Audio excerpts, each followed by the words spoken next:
Good morning students. Today we will discuss about some important proposition in this video. सबसे पहले देखेंगे हम यहाँ जो प्रीपोजिशन है, प्रीपोजिशन क्या होता है, इंपॉर्टेंट प्रीपोजिशन हमने कल कराई थी, उसी का शेष पार्ट है। तो देखिए सबसे पहली प्रीपोजिशन क्या है इसमें, ऑन। सबसे पहली प्रीपोजिशन क्या है, ऑन और अपॉन।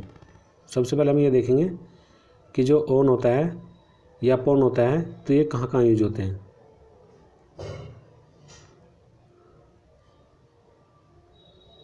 तो देखिए यहाँ अब इसमें देखेंगे ध्यान से थोड़ा। अब देखिए उनके बारे में क्या लिखा है, on for stability upon for moment. इसका मतलब ये हो गया जो ऑन का प्रयोग है वो स्टेबिलिटी के लिए करते हैं। स्टेबिलिटी का मतलब होता है स्थिरता के लिए। जैसे I am sitting on the stool, मैं कहाँ बैठा हूँ, स्टूल पे बैठा हूँ। तो जब मैं स्टूल पे बैठा हूँ तो मोमेंट तो नहीं हो रहा ना, वहाँ बिल्कुल स्थिर बैठा हूँ। आई क्लाइंब अपॉन द ट्री, जब मैं पेड़ पर चढ़ूंगा तो मोमेंट होगा। तो जहाँ मोमेंट होता है वहाँ अपॉन करते हैं, और जहाँ स्टेबिलिटी होती है स्थिरता वहाँ हम किसका प्रयोग करते हैं, ऑन का। नेक्स्ट कंडीशन है on is used for the time express. अगर टाइम एक्सप्रेस की बात करते हैं तब हम किसका प्रयोग करते हैं, ऑन का प्रयोग करते हैं। जैसे on Monday on the same night, तो मंडे क्या है, टाइम की तरफ इंडिकेट कर रहा है, और नाइट क्या है, टाइम की तरफ इंडिकेट कर रहा है। नाइट टाइम है और मंडे भी क्या है, टाइम है, तो इसलिए हमने किसका प्रयोग किया है, ऑन का।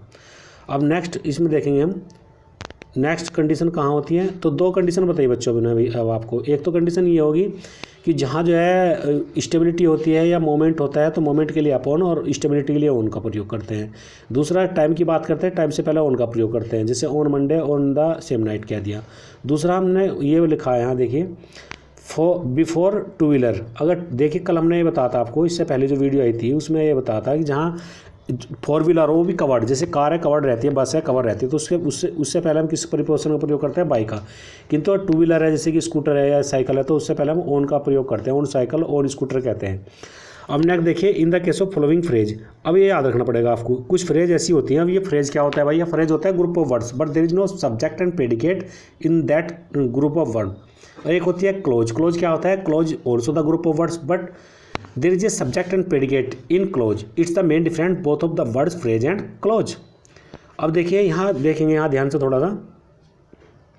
ऑन द फ्लोर कहते हैं, ये फ्रेज है पूरी। ऑन द राइट कहते हैं, इसको काट दीजिए आप, इससे कोई मतलब नहीं आपका। तो ऑन द राइट कहते हैं, तो फ्रेज है, तो फ्रेज कुछ फ्रेज होती है वहाँ हम उन फ्रेज से पहले किसका प्रयोग करते हैं, ऑन का। अब नेक्स्ट प्रीपोजिशन आपका ये देख लीजिए आप थोड़ा इसमें। नेक्स्ट प्रीपोजिशन है वो है बिटवीन और अमंग। नेक्स्ट क्या है, बिटवीन और अमंग। देखिए बिटवीन का प्रयोग कहाँ करते हैं और अमंग का प्रयोग कहाँ करते हैं। तो ये जो बिटवीन है, बिटवीन का लिखा हमने 2%। अगर दो व्यक्ति हैं तो बिटवीन आएगा, और दो से अधिक है तो अमंग आएगा। ये लिखा कि while among for more than 2%, अगर दो से अधिक व्यक्ति है तो क्या आएगा, अमंग आएगा। जैसे distribute the sweet between Ram and Shyam, मिठाई को बांट दो, किसमें बांट दो, राम और श्याम में बांट दो। तो राम और श्याम दो हैं, distribute the sweet among them, उनमें बांट दो, दो से अधिक है।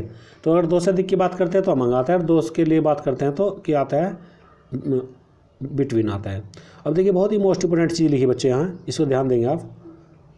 बहुत ही मोस्ट इंपोर्टेंट पॉइंट लिखा है यहाँ, अब इसको ध्यान देंगे आप। आपने देखा होगा किताबों में कहीं कहीं अमंगेस्ट भी होता है, तो हमने यहाँ लिखा है कि बिफोर कॉन्सोनेंट। यहाँ क्या लिखा है, बिफोर कॉन्सोनेंट। कॉन्सोनेंट से पहले किसका प्रयोग करते हैं, अमंग का। जैसे अमंग दैम कहते हैं।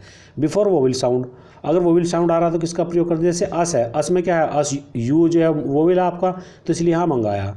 तो आप ये कह सकते हैं जहाँ वोविल होता है, वोविल साउंड, तो उससे पहले हम अमंगेस्ट का प्रयोग करते हैं in the place of among. अब नेक्स्ट देखिए नेक्स्ट प्रीपोजिशन आता है आपका, ये नेक्स्ट प्रीपोजिशन है बिसाइड और बिसाइड्स। नेक्स्ट प्रीपोजिशन कौन सा है, बिसाइड और बिसाइड्स। थोड़ा ध्यान देंगे इसमें आप। अब जो बिसाइड है, बिसाइड का मतलब लिखा हमने यहाँ, इसका जो मीन्स होता है नियर होता है। ये नियर है, नियर मीन्स क्या होता है, पास। हिंदी में क्या कहते हैं इसको, पास कहते हैं, ठीक है। और ये जो नेक्स्ट लिखा है इसमें देखिए यहाँ, ये जो लिखा है बिसाइड्स, इसका मतलब होता है एक्सेप्ट, सिवाय, इसका मतलब अतिरिक्त। तो ही सिट्स बिसाइड्स मी, वो कहाँ बैठता है, मेरे पास बैठता है। तो बिसाइड्स का मीन्स क्या हो गया, पास। अब बिसाइड्स अगर यूज करेंगे तो बिसाइड्स टीचिंग मी ही गिव मी 10 रुपीज़, उसने मुझे पढ़ाने के अतिरिक्त 10 रुपये दिए, ठीक है बच्चों। तो अगर अतिरिक्त की सेंस में प्रयोग करेंगे तो हम करेंगे बिसाइड्स, और पास की सेंस में प्रयोग करेंगे तो हम किसका प्रयोग करेंगे, बिसाइड का। एक कंडीशन तो ये होगी। अब दूसरी कंडीशन क्या बता रहा है, इन the case of following prepositions. अब ये देखिए नेक्स्ट पॉइंट आ गया है, बहुत ही मोस्ट इंपोर्टेंट पॉइंट है, इसको थोड़ा ध्यान देंगे। देखिए जी इसको ये ऐसे ध्यान देंगे इसमें थोड़ा। अब यहाँ थोड़ा ध्यान देंगे इस पॉइंट पे। देखिए नोट में लिखा हमने, क्या लिखा, in the case of following prepositions ING, ये आईएनजी में, ये ING used in noun verb.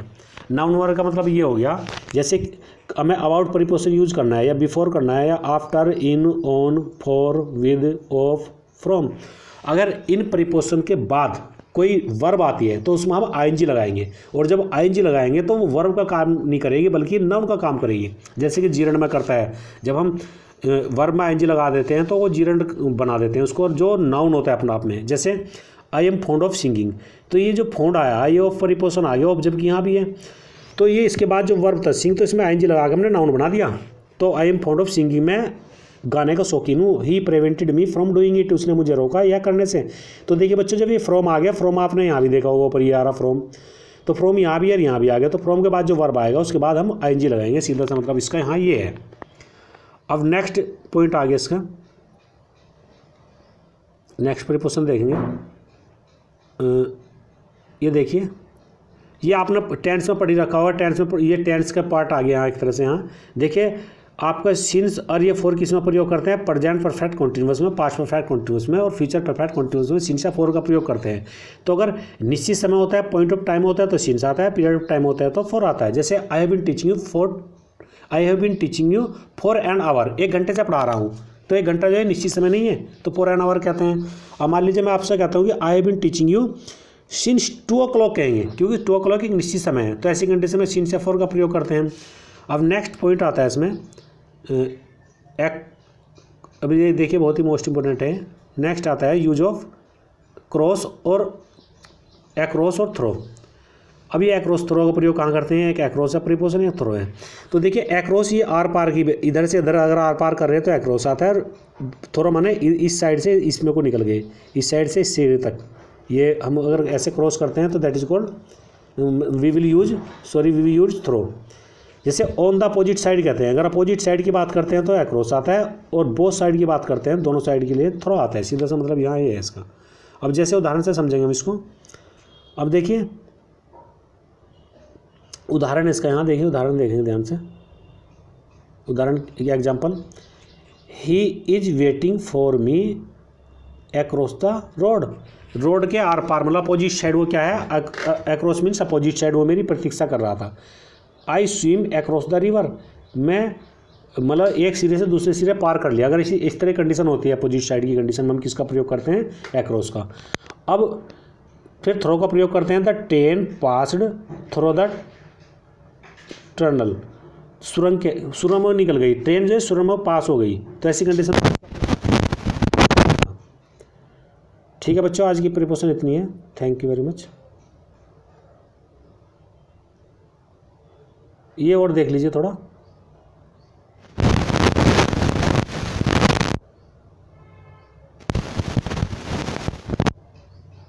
इसको